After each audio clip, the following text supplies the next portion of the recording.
আল্লাহ বলেন যারা মনোনিবেশ সহকারে শ্রবণ করে ফায়াত্তাবিউনা আহসানা, অতঃপর উত্তম কথা আমলের জন্য মেনে নাই। যারা মনোযোগ দিয়ে কোরআন শুনে আমলের নিয়ত করে, আল্লাহ পাক বলেন তাদের জন্য মহান এক পুরস্কারের ঘোষণা রয়েছে। সুবহানাল্লাহ। পুরস্কার কে দেবে? আল্লাহ। সেই পুরস্কার আল্লাহ বলেন উলাইকা আল্লাযীনা হাদাহুমুল্লাহ,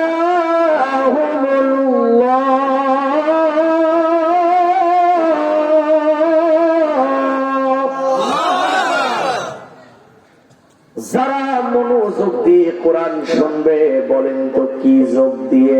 মনোযোগ দিয়ে আমলের নিয়ত করবে উত্তম বাণীর উপরে। আল্লাহ বলেন মনোযোগ দিয়ে শোনার কারণে আল্লাহ পাক ওই বান্দাদেরকে হিদায়াতের রাস্তার উপরে উঠাইয়া দেব। এর চাইতে দামি কথা আর কিছু আছে না? তেলাওয়াতকৃত আয়াতকে সামনে রেখে সময়ের দাবি অনুযায়ী নিজের ইসলাহ, আপনাদের ইসলাহের উদ্দেশ্যে কিছু কথা বলতে চাই। আল্লাহ যেন হক আদায় করে বলা আর আপনাদেরকে আমলের নিতে শোনার মতো মন মানসিকতা দান করেন, পড়ে না আমিন। আলোচনাতে যাওয়ার পূর্বে আপনাদের কাছে কয়েকটা ছোট্ট ছোট প্রশ্ন থাকবে। আপনারা যারা কথা বলতে পারেন মাথারে ঝাঁকি না দিয়া মুখ দিয়ে জবাব দেবেন ইনশাআল্লাহ।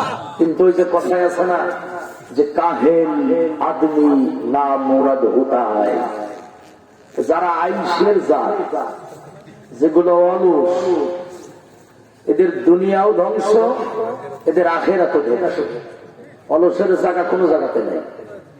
এজন্য যাদের ভিতর অলসতা নাই তারা জবাব দেবেন, যাদের অলসতা নাই তারা ইনশাআল্লাহ পড়ে। এখন আমার প্রথম প্রশ্ন, আপনারা বাদে বাহিরে কি আরো মুসলমান আছে? আপনি কি অলস? কথা বলি, কথা বলতে। আবার বলছি, আপনারা বাদে বাহিরে কি মানুষ আছে?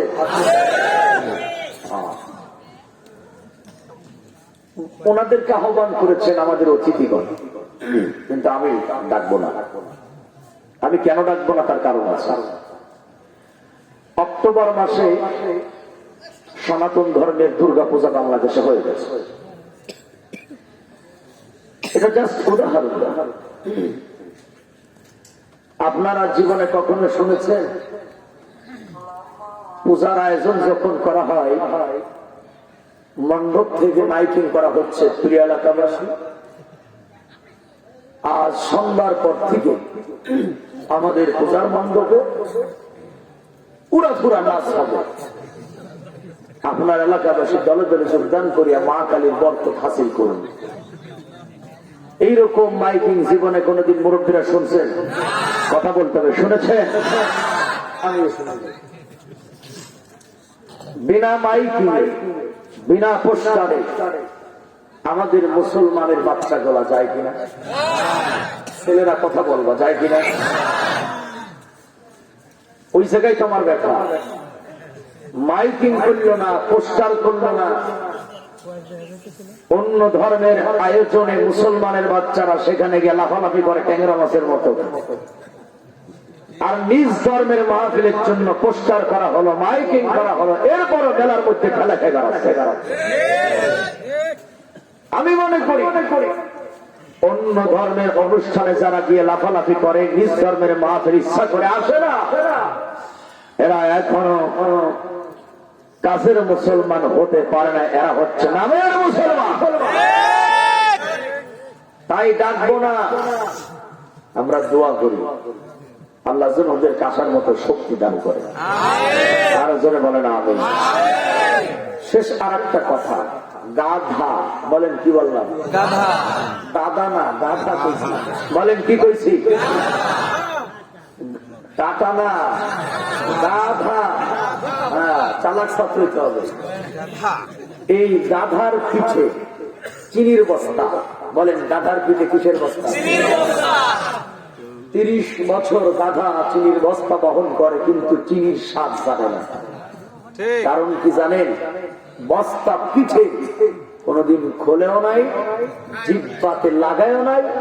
এজন্য চিনির বস্তা পিঠে থাকার পরেও সে চিনির মজা বোঝে না। এই মাহফিল গুলো আয়োজন করা হয়, কিছু মানুষ শুধু গাধাগুলি মাহফিলে আসে, আশপাশ যে ঘুরে ভিতরের মজা জীবনে নেয় না। কথা বলা গাছে না নাই? এরা যদি চালাক হতে চায় তাহলে এদেরকে আসতে হবে, বসতে হবে, শুনতে হবে। আর যদি মনে করে না আমি গাধাই থাকবো, তাহলে সেখানকার মাল সেখানেই থাকবে। কথা ঠিক কিনা বলে? ওদের জন্য একটু দোয়া করে, আল্লাহ গাধাগুলারে চালাক হওয়ার তৌফিক দান করো। আর সরে বলেন আমি। ব্যাস, ওদের কথা শেষ। এবার আপনারা যারা বসেছেন, আপনাদের করণীয় কি এটা খেয়াল করবেন। যেভাবে আলোচনাটুকু শুনলে আপনাদের জন্য ফায়দা হবে, আপনারা আমল করতে পারবেন, সেভাবেই তো কথা শোনা দরকার। কি বলেন আপনারা? তাহলে যেভাবে কথা শুনলে আমল করতে পারবেন, ওই পদ্ধতি, ওই নিয়ম ১৫০০ বছর আগে আমার আপনার আল্লাহ পাক আমাদেরকে শিখিয়েছেন। কন্যা আলহামদুলিল্লাহ। ওয়াজ কেন কাজে লাগবে না? ওয়াজ কাজে লাগাতে হবে ইনশাআল্লাহ। আচ্ছা, এখন এটা হচ্ছে মনের ব্যাপার।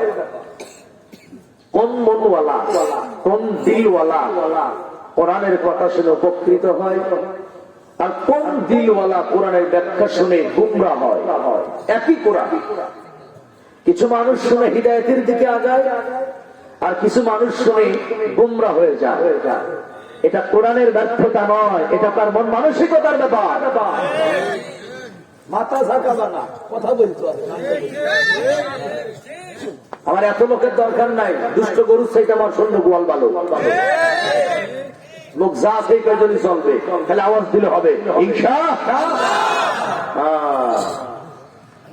এখন কোন দিলওয়ালা কোরআনকে মানবে, এটার ব্যাখ্যা করেছেন আল্লাহ। বলেন কে করেছেন? আসেন আল্লাহ পাকের ব্যাখ্যাটা আমরা শুনি। কোন দিলওয়ালা কোরআন শুনে উপকৃত হবে, আল্লাহ পাক তাদের পরিচয় দিচ্ছেন এভাবে। আল্লাহ বলেন, ইন্না ফি লাযিকরা লিমান কানা লাহু কলবুন আও আলকাস সামআ ওয়া হুয়া শাহীদ।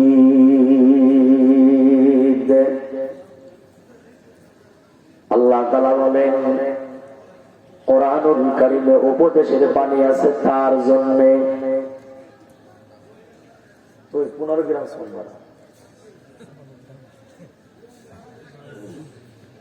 আল্লাহ বলেন, কোরআনুল কারীমে উপদেশের বাণী আছে তার জন্য। কোন সে বান্দা? দেখতে কালো না ধলা?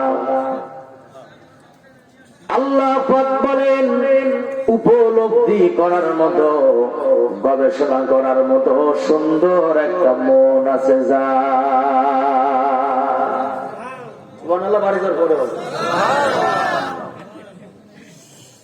এর মানে হলো আবু জাহেলের মন নিয়ে বসলে কোরআন তার কোনো ফায়দা দিতে পারে না, ঠিক কিনা?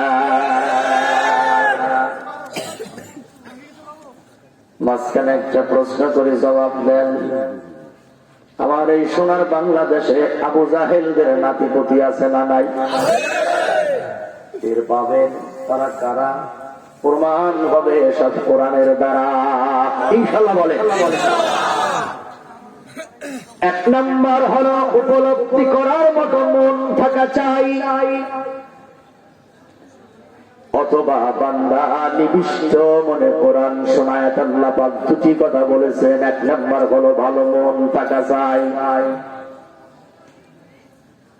এই ছেলেরা উল্টা পাল্টা করলে কপালে ভালো বউ পাবা না, খুব সাবধান, ভালো করে শুনবা কথাগুলা। গেম পার্টি, প্রেম পার্টি, মাতাল পার্টি, এই ৩ প্রকার ইয়াং তরুণেরা যদি আল্লাহর কোরআনকে বুঝতে পারে, আগামীর বাংলাদেশটা হবে তাওহীদের বাংলাদেশ। কথা ঠিক কিনা? ১ নাম্বার হলো ভালো মন থাকা চাই। আর 2 নাম্বার হলো বান্দা নিবিষ্ট মনে কোরআন শোনে, চাতক পাখি নাই বান্দা আল্লাহর কোরআন শোনে।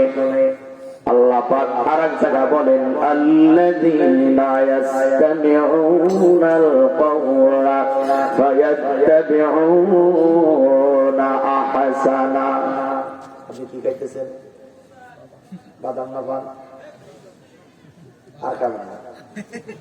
যা ঢুকাইছেন আর ঢুকাবেন না, খাবেন না, কথা শুনবেন, রেখে দেন, বাড়ি গিয়ে বসে সাথে খাই। ঠিক আছে? জি, একটা ক্লাস নেওয়ার আগে, পড়া বোঝানোর আগে ছাত্রদের মন মানসিকতা ঠিক করা দরকার। আমি তো দেখতেছি কি করে বেড়াইতেছি, মুখ যেন না নাড়ে। আল্লাহ বলেন যারা মনোনিবেশ সহকারে শ্রবণ করে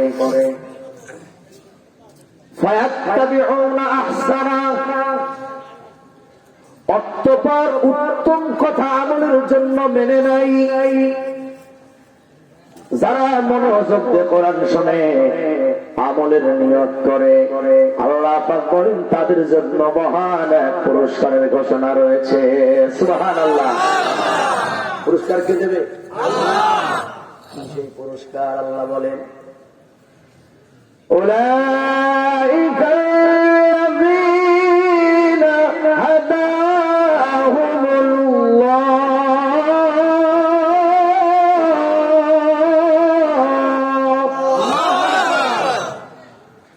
যারা মনোযোগ দিয়ে কোরআন শুনবে। বলেন তো কি যোগ দিয়ে? মনোযোগ দিয়ে।